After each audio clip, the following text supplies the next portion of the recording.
Hello, and welcome to the blockchain.com podcast. My name is Nicholas Carey, the co-founder and vice chairman of blockchain.com. Today, I'm joined by Sandy Carter, senior vice president and channel chief at Unstoppable Domains, a blockchain domain name provider and gateway to the decentralized web.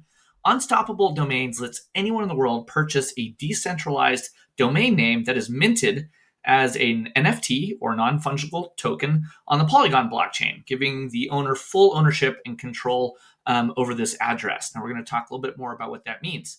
Last year, blockchain.com, in a very excited partnership, has worked with Unstoppable Domains to support their top-level domains ending in the blockchain.com wallet, including crypto.crypto, .nft, .wallet, and .bitcoin. Since then, we became the first company to have a branded top-level domain with Unstoppable Domains. So now you can reserve Einstein.blockchain if it's available. I've already claimed Nick.blockchain, and we're going to give you instructions for how you can do the same. You can now basically buy a personalized blockchain.com domain name via the Unstoppable Domains website. But if you're a blockchain.com wallet customer, we've got something special for you. You can claim your .blockchain domain for free. So in today's conversation, Sandy and I are going to discuss the importance of an online identity in the context of Web3 and what some of the issues are with centralized identity management on the internet, what roles NFTs and non-fungible tokens can play in overcoming this. So without further ado, I'm very grateful to have Sandy Carter here to help guide us today. We have a little tradition around here on the blockchain.com podcast. The first question we ask every guest is, when you were a young kid growing up or in your teenage years, how did you earn your first buck, your first pound, your dollar, euro, or peso? Tell us about how you learned about the importance and role of money in your life. Yeah, well, it's kind of interesting, Nick, and I really appreciate you guys having me on for sure. So the way I first earned money was I sold chicken eggs. Ooh, Yes, chicken farmer. farmer. That's right. So I got asked to go here in the United States. We have something called proms. And when I was in the ninth grade, I got asked to go to the prom and I wanted a particular dress and we couldn't afford that dress. And so my dad said, well, why don't you? My dad owned his own business. He said, why don't you go figure out something to do so you can earn money? One of my best friends said, oh, my dad makes a lot of money selling chicken eggs. So he helped me to get some chickens and I set up a little chicken coop with the help of my dad. And I sold eggs to earn my money for my first prom dress. Oh, that is a great story. That's one of the better ones I think we've heard. Chicken eggs for a prom dress. Chicken Thank eggs you for for sharing prom that. dress. That's amazing. All right, let's fast forward a little bit. So, from selling, chicken eggs to getting interested in crypto and Web3, what was sort of the transition? And when did you go, oh man, this crypto thing is really particularly interesting, something I want to be involved in? So I was working at Amazon Web Services, which is a phenomenal company. And I was asked to look at some of the new technologies out there and help our customers and our partners with those. So obviously, in addition to cloud, it was artificial intelligence and AR and VR and blockchain. And I got really fascinated with blockchain, going down the rabbit hole with how customers were using it. And these were not, Nick, all Web3 companies, right? We had supply chain companies and financial services companies. And it was just, as I dove into the tech, it was so interesting to me that I started looking at other use cases that happened to be in Web3. So that's really what got me started on it. And then I figured out that, oh my gosh, AR, VR, blockchain, IoT, artificial intelligence, all would make Web3 so much stronger and help create a metaverse. And I didn't want to do it as a kind of a side project anymore. I wanted to go all in. So that's what I did. Cool. So let's talk a little bit about these sort of technological transitions. So if Web 1.0 was kind of like AOL, where you could go and search things on the internet and consume it, and then Web 2.0 was a lot about maybe creating content where, whether that was on a social media platform or with YouTube or Google, you were able to read, write, and publish, share and consume content. In your own words, though, how would you describe what Web3 is?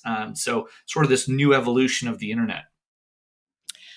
For me, if I had to say one word, it would be ownership. For me, it's really about ownership of your data and ownership of your digital identity. So, as opposed to Web 2, where when you sign into, let's say, if you're an Instagram user or a Google user, or even Amazon, when you sign into those applications, you're using a digital identity, but it changes for each application. And then the data that gets stored in that also now is owned by the application, technically. And so what that means is, I just saw a report this weekend, Nick, where Google and Facebook made $100 billion off of selling that data. So if you think about Web 3, in the Web 3 world, that digital identity travels with you. So you Right. can use that same identity. So mine is Sandy.blockchain. I think you said you got Nick.blockchain. So you would use Nick.blockchain to sign into a metaverse, to sign into a DeFi app, to sign into a game. So your digital identity travels with you. And as such, the data that goes along with that identity is also owned by you. So then you give permissions as to who can use that data, when they can use it, how much they can use. So I may want to share my email, but I may not want to share my citizenship or my address. And so as you provide that data, you own it, you hold it, and then you decide who gets it. So for me, one word, it's all about ownership. Who owns the data and who owns the digital identity? Cool. I like it. So let's dig in a little bit into the differences between centralized and decentralized identity on the internet. So one of the things I think I heard you say was it's almost like finally regaining control over how you travel on the internet, almost like a passport, and what information you're credentialing and then sharing with the different service providers, entities, platforms that you engage with. But just to really crystallize it for our listeners, centralized identity service providers today versus the future of decentralized identity. We'd love to hear how you guys are approaching that. Yeah. So, if you look at decentralization means that everything is not stored centrally, very, very, high level. So, because of that, it's stored throughout, typically in blocks of data, hence the blockchain. And because that data is stored decentralized, there's no one person who owns it, which means that contracting can be much easier because you're not dealing with a single company or entity or country for that matter to provide you access to the data. So your business models can change. Who owns the data changes. How it's paid for changes, right? So if you are already into NFTs, you get charged a gas fee. And that gas fee is for you to pay for all of these decentralized computers that are providing access to that information. And so that's how I would simply describe decentralization versus centralization. Okay, awesome. So what we've learned is that the centralized identity service providers on the web are basically selling or basically making a ton of money off of our engagements, off of our behaviors, and they predict our purchasing decisions, etc. And then they force feed us tons of advertising, etc. And that's extremely lucrative. So this is sort of a transition into a world where we, as individual users of the internet, are hopefully regaining some of the sovereignty over our online identities. All right, that is really powerful and a cool idea. Let's talk a little bit about the role that non-fungible tokens play in sort of minting in the digital identity for an individual or an entity. Can you talk a little bit about how that capability and feature set works? Yeah. So, do you think I need to explain what an NFT is first, Nick? Let's start with the basic. Yeah, give us your Okay. definition of it. Okay. Okay. So, an NFT is called a non fungible token. And a token is really easy. A token is just a digital asset. And so an NFT provides that digital certificate of authenticity so you can verify that ownership that we keep talking about so that you technically own that digital asset. So a great example to compare to is I'll use an example from my mom. My mom at one time dated Ted Williams. If you know baseball in the U.S., Ted Williams was like a very famous baseball player way back when, and she collects his baseball cards. And she is a collector of those. And she has a certificate of authenticity for each of those cards, verifying that it's a real card that was produced at some particular time. She actually gets a date and timestamp and everything. The same thing is true for an NFT. It's only a digital asset versus a physical one, but it still has to have that authenticity. Just like she has her Ted Williams baseball card that has a certificate with it, that NFT also has a digital certificate that is validated on the blockchain. Cool. Thank you. All right, let's talk about some specifics. So, what are some use cases for a decentralized identity NFT? How are people using unstoppable domains today, and what would you describe as sort of the core product market fit for that? What are the problems it immediately solves for people that are into crypto? Yeah. So, immediately, I think the main use case today is being able to use that digital identity or that NFT domain to be able to sign into different applications. So, for example, let me get really, real. If I wanted to sign into the Atlantis metaverse, Atlantis is one of our partners. I could use nick.blockchain and I could sign into that. Yep. And Nick, you would decide what information you want to share with that metaverse. You could also sign into Cook Finance, which is a DeFi. You could sign into Burger City, which is a game, and play that game. So you could sign into 330 applications using that domain. That would be, I think, the number one use case. Number two would be you could use that domain just like you do today in the Web2 world, and you could put up a decentralized website. So, for example, I started a group called Unstoppable Women of Web3. Cool. Blockchain.com is part of it. And the goal of that group is to educate as many women and diverse groups around Web3. So we have an unstoppablewow3.com because that's searchable by Google. But we also have an unstoppablewow3.x. X is another TLD like blockchain is. And you could go up and you could make that website, which I did for Unstoppable Women of Web3. So you could also make a website with that as well. Awesome.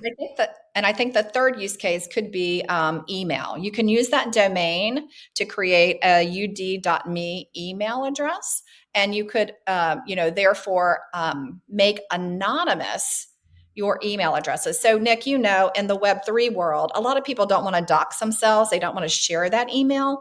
So, with the email system, because it's decentralized, what that does is it enables you as, let's say, blockchain.com to get people's emails, but you can't see them. And so, because you can't see them, then what you have there is you have the ability to still send a newsletter out, for example, but you don't get to see the email. So those are probably our top three use cases today. Okay, cool. So basically, part passport, almost part ability to publish content in a decentralized way and create a community, and then also this email use case is actually one I wasn't as familiar with that you guys were supporting. So I'm excited to learn about that. I'm going to add a quick one just because it's important to me, and one of the things we see a lot are in crypto. There are a lot of kind of unusual what we call address formats for different cryptocurrencies. And this is a pain point because it's if you're trying to send someone some Bitcoin or some Ethereum or Bitcoin Cash or some other digital asset, every single blockchain has a different address schema. And this is kind of different than what we're used to, for example, in email. You might send someone an email at Sandy at Hotmail or Sandy at Gmail or Sandy at Outlook. But there's sort of a common format to make sure that that message you are sending would get to the right place. And crypto has a similar address kind of concept, but the addresses are these long strings of characters and names, and it can be kind of confusing to remember them. And one of the cool things I love about the Unstoppable domain is that basically, instead of sharing this crazy address with someone, I can just say, Sandy, you owe me $5 because that baseball game that you bet on didn't go well, and you just need to send it to nick.blockchain. So I think those four use cases are solving some really interesting, challenging problems in the crypto space, address schema being one of them. So, all right, last question, and then we'll let you go. What excites you most about the partnership between blockchain.com and Unstoppable Domains? And what are some things our community should know or kind of maybe coming down the pipeline, if you can share them from a development perspective, if you can tease anything out over the next 3 or 6 months that we should be looking forward to? Well, first of all, Nick, I love working with your team. So I think probably my favorite thing about the partnership is just that it is a true partnership. And I don't say this lightly because I believe that the great partnership is one where you know, common users get the value. And I believe that's what we're doing together. And I believe we're both focused on that. Like, how can we get more value to our joint users? And so that's one of the main reasons, I love working with you guys, because you're all focused on what is the value to the user more than anything else. Being, as I would say in AWS land, being customer obsessed. Yep. The second thing I love about the partnership is that we have the first company TLD or top level domain. So that's .blockchain. So you could get .nft or .888 or .x, but .blockchain now really signifies community or tribe. And for me, coming in from the Web 2 world to the Web 3 world, the community here is so incredibly strong. And I think that really showcases the community element that you have as you move forward. My daughter framed it best. She wanted an Android phone. And then all of a sudden she started seeing all this, email, and it said sent from iPhone. I kind of consider .blockchain like that, right? It kind of gives you that feel that everybody's got blockchain.com. Everybody's part of the community, and you can identify that community. And so for me, I think that's another very special thing about the partnership, and that we're going to be looking for more value. So some more value that we talked about, like you didn't know about email. Email's just coming out. I think email is so valuable as you move forward. We just announced a mobile app. And on that mobile app, it's really cool. So you can pick any NFT that you own, and then you have Sandy.blockchain, and you can use that. It comes with a QR code, and at an event, you could scan that QR code, and then Nick, you could get my Telegram and my Discord and Cool. anything you wanted, which is kind of a fun. No more business cards. Finally. So it's really cool. And then, in the future, what we're looking to do is, now that you own, like Nick.blockchain is now your digital identity. Other things. Now, these are future. So you asked for future. So this is future.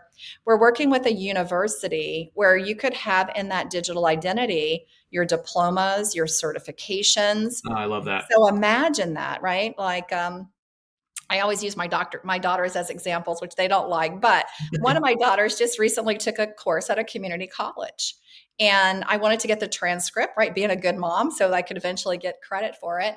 And when I called the school, they said I had to fax them information. Now, Nick, We'll all go to the museum and find a fax machine that's plugged in somewhere. I mean, that was my hardest part, was finding out the facts. And then they sent me via mail, like not email, like mail, like a piece of paper that I now have to store. That's just crazy. So imagine having that stored as your digital identity. Or another one, I was at NFT NYC, and I met with a bunch of healthcare startups. They invited me to come in and talk about what we were doing. And a lot of the startups are looking at, how do I place on inside of that digital identity as an NFT, how do I place my medical records? Oh, Now, yeah. why is that interesting? Because 60% of misdiagnosis occurs, this is what they told me, occurs because your doctor doesn't have all of They your don't have a complete information. history. Yeah, because That's none of the right. systems talk to each other. The electronic medical health record systems are a disaster.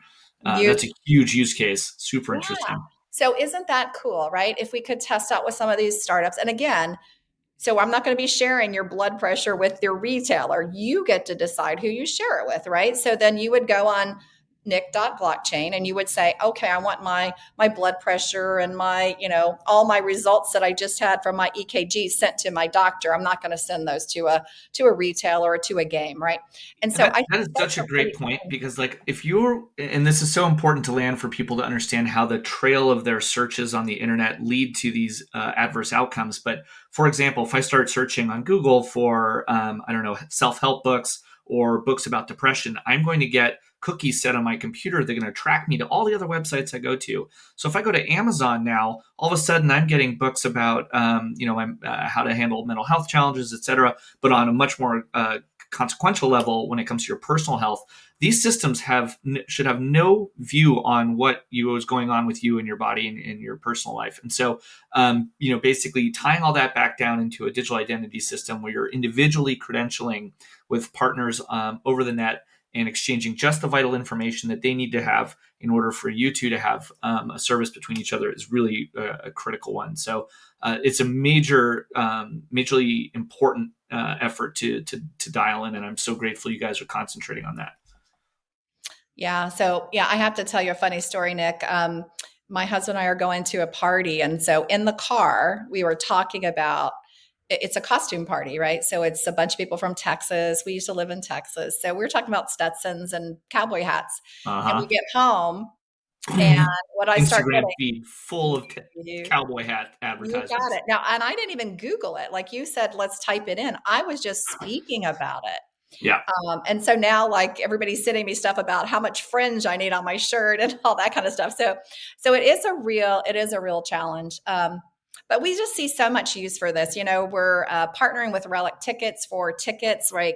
They did the Super Bowl ticket. We're doing all of our Wow 3 events with that ticket. So there is just so many use cases here that you can now store all this information. And this is why I'm so excited. People ask me, why did you leave Amazon, which is the number one company people want to work for? I wanted to be in Web3. I wanted to have an impact on who owns your data and who owns your digital identity. And that's how I ended up here in a great partnership with Well, the blockchain.com. Web3 community is very grateful to have you stewarding leadership in this community. Thank you so much for joining us today. Special shout out to the Unstoppable Women of Web3. You need to follow Sandy_Carter on Twitter and all other places that she's online. We look forward to having you back on the podcast to talk all about those exciting use cases. And for any brands that are looking at interesting ways of engaging an NFT platform, I think Unstoppable Domains has got to be one of the first stops for you. So thanks again. And in conclusion here, we want to thank everyone for joining us today. If you want to learn how to claim your .blockchain digital identity, we have a step-by-step guide for you. Just click the link on the bottom of the show notes for more information. Thanks again. It was great to have you, Sandy. Thank you so much.